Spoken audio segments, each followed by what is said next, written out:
Welcome to Macrocode. If you're new to this channel, consider subscribing. So today I want us to learn something about pagination in ASP.NET Core Web API. So as you can see here, I have my employees management API. So if you're new to this channel and you haven't watched this particular episode, so we created an employees management API in .NET 10, and that is actually part of our previous video. So here we have the employees get endpoint. So here, if you try to get, so you'll be able to get a list of employees. So you can see here we have a list of employees. Then you also have a post. So this one we are posting and creating an employees. So creating a new employee. So I'll just try it.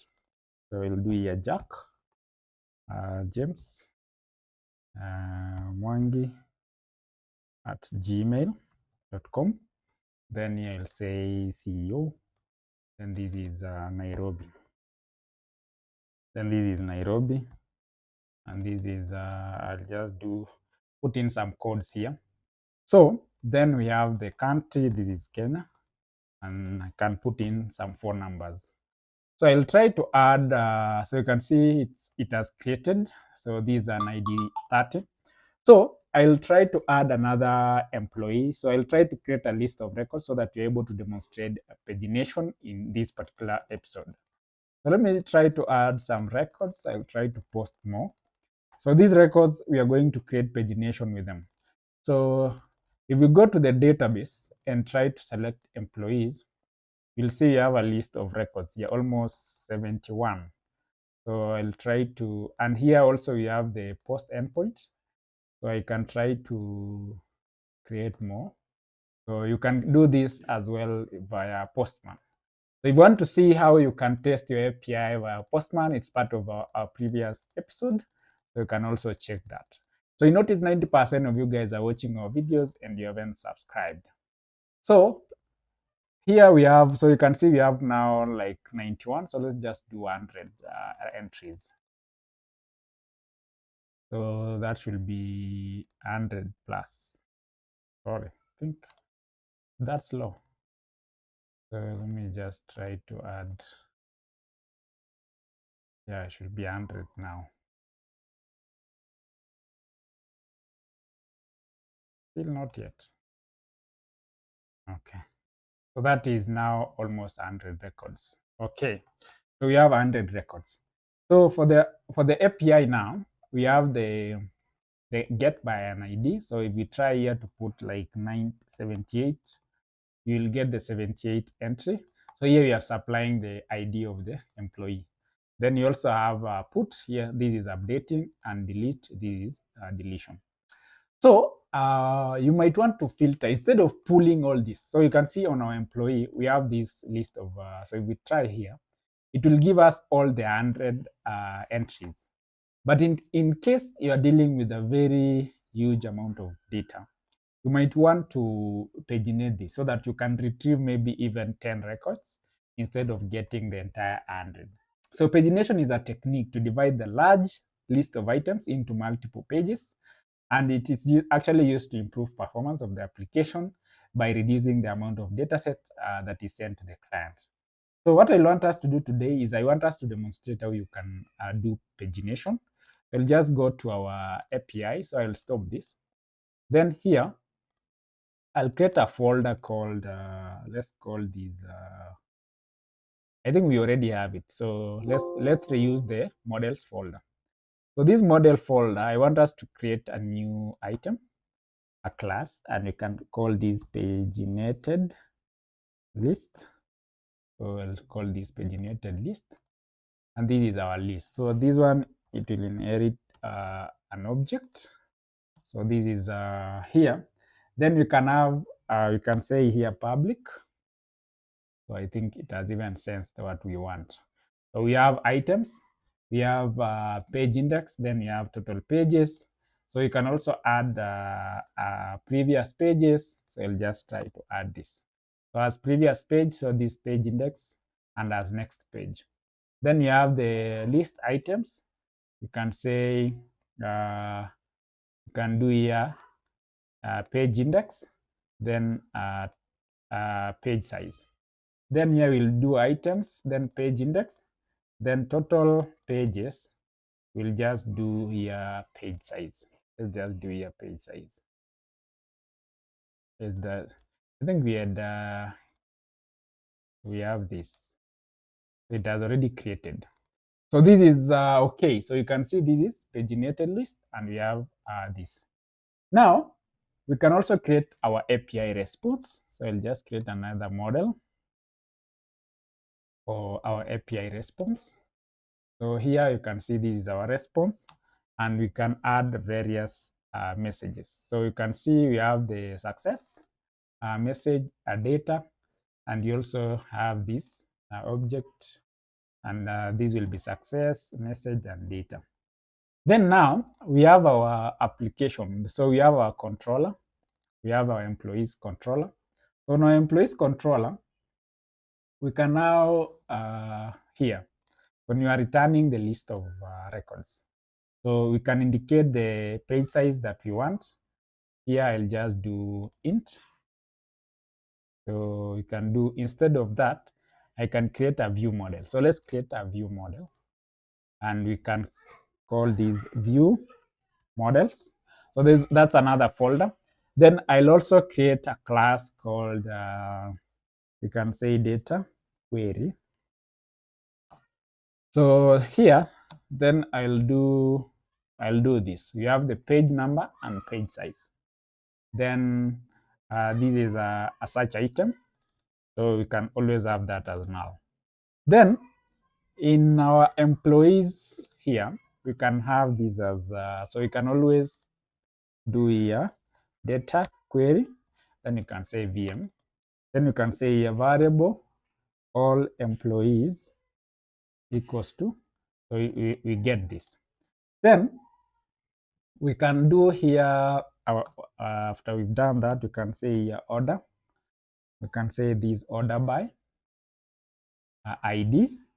Then you can do here dot skip. So you can say, so on .NET 10 we now have skip last. So we'll do skip, and we can do, as you can see here, page number. Then we'll do -1, then times the page size. Then we now do dot tech, and we also have tech last, but for us we'll do tech. Then we'll take the page size. Then that is to list. Then after doing that, we will do, so you see we can also do if search item, then we can do, let me just do that. You can see here, you can also search based on the item. For example, if you want to search first name, last name, email, so you can return this particular list, but I don't think we need this. So for now, let's just do away with this. But for us, I want us to do variable. So I'll do var count equals to employees, then count. Then we do variable total pages. We do count, then page size. Then after we've done that, then I want us to return. So we'll do return. So here we'll do return. So we'll do return new. Then I want us to do paginated list. So what was our model? So this is paginated list. So paginated list, then we do employee. So you can see, so we can do paginated list. Then I do employee. Then on employee, I'll do items. Then page, we'll do page index, that is page number. Then page, so what was it? Total pages. So we'll do, so if we go back here, we'll do total total pages, total. Yeah, we need to check something here. We have page index, total pages. I think we need to just pass the count. index and page size. So here I'll just do page index. Then we already have done total pages. So here, what does it say? Items. This is all employees. Then here we'll do count. So here we'll do count. So here I'll just do return new. Then I'll do here. So let's just do this. Instead of all this, you can do here that way. So this one needs, so we'll do all items. Then we'll do also count. Let me see how it. So we have items count, page index, and page size. Our items count, page index. So here it wants. So then here on the action, I think we need to do paginated list, and here we are doing employees. So you can see. So here we have paginated list, all items count, page number, and total page size, and we have this. So if we try to relaunch this particular app, we should now get a list of records that is paginated. And as you can see on our paginated list, we have page size is done to, so this is page size, and as previous pages, so I think let's just check. So if we refresh this API on get, so you can see we want page number 1, page size. So let's try this.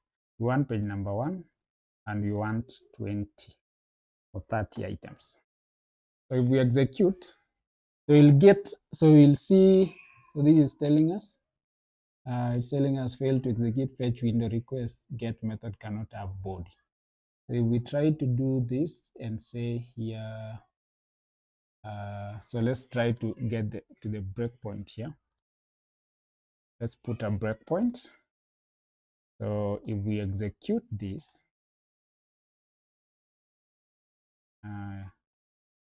let's just try again. So we'll try to say try page number 0, and you can do here 20. If we execute, telling us fail to fetch, get method cannot have a body. So what we need to do with this is, so because we've done this, it is expecting the model. So we need to change this here. So we need to change this to HTTP post. But I'll show you in case you want to maintain the get. So we'll retain this to HTTP post. So if we try to execute now and do here 120 and execute, let me try to refresh.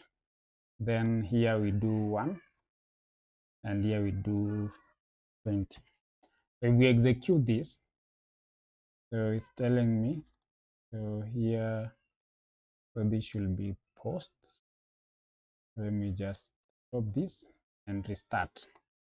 So if we restart that and now go back here, refresh our API, so we have an error now. So here we have to, we have the get. So here we can change this to something. So let's just retain this to HTTP get. Then here I'll just do int page size, and we can do int page page number. So if we do this, then here I'll just do page size. I'll replace it with this, and with this. Then page number, I'll replace it with this, and also this. So if we proceed now, so let's just change that. So let's remove this model here and then retain HTTP get. If we execute, refresh, so you see this is now okay. So if I try here and say page size, I do 30 and say 1. if we execute this, you can see it has given us the list of items. And this is actually 30 items. Then if you scroll down, you'll see page index is 1, total pages is 25, as previous false, as next you see is true. So if I do here, let's say I do here page size, page number, let's do 5 and execute. So you'll see it's telling us 0 items. If I do here 2 or 3, so you see it has given us items and page index is 3, total pages is 25, and has previous is true, and has next is true. So we've been able to paginate. So you can see we are able to get, in case you want 10 items, then we are able to get that. So you can see. So that is how you paginate your API, and you can see this is how our API has been paginated, and you're able to get that particular list of items. So I think that is it, and see you in our next episode. Bye.